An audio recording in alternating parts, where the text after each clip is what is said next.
Titans Among Us. The following is an excerpt from the journal of TL, chief mystic of the Slavian people during the Second Galactic War. It has been translated to English for your convenience. Humanity. I never thought such a race was possible. In my many cycles I have seen much. I saw the First Galactic War tear my people asunder and leave us broken and belittled.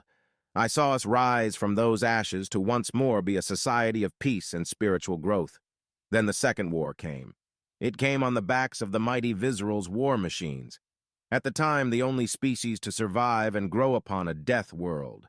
They had skeletons like steel and fists that could crush your skull in a single hand.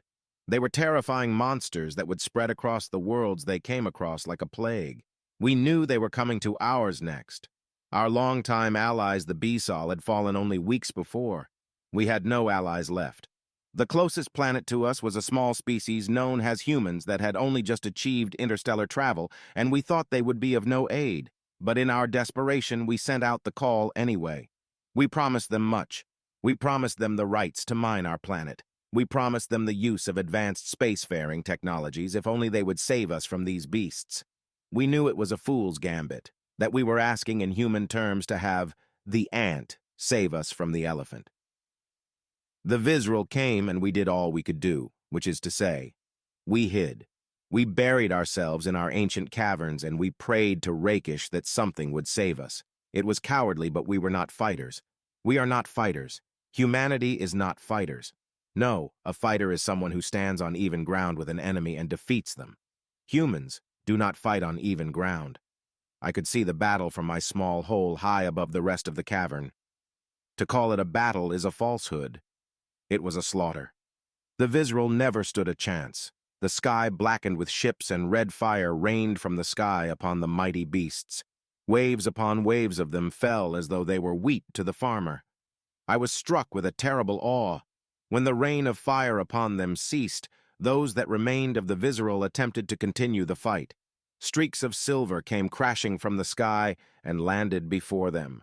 That is when terror struck me. The humans were going to engage them on the ground. How foolish were they? The Visceral were unstoppable juggernauts in one-on-one combat.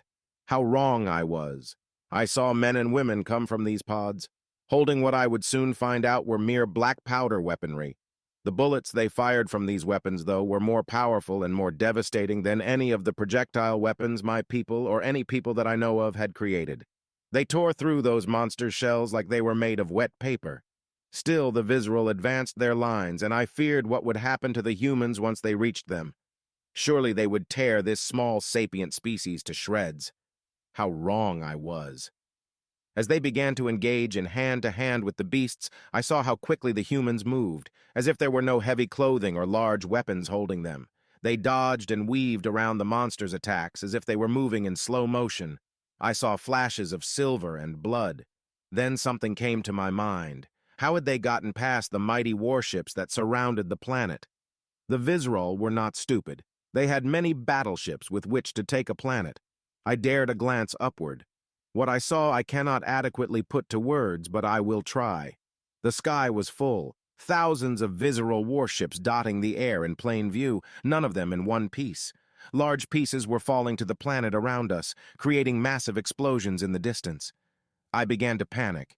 Surely one of these chunks would hit our population centers. One began to fall for a nearby cavern, and I closed my eyes to pray. An explosion rattled me from my prayer. An explosion that was far sooner than it should have been. I dared to open my eyes. The humans.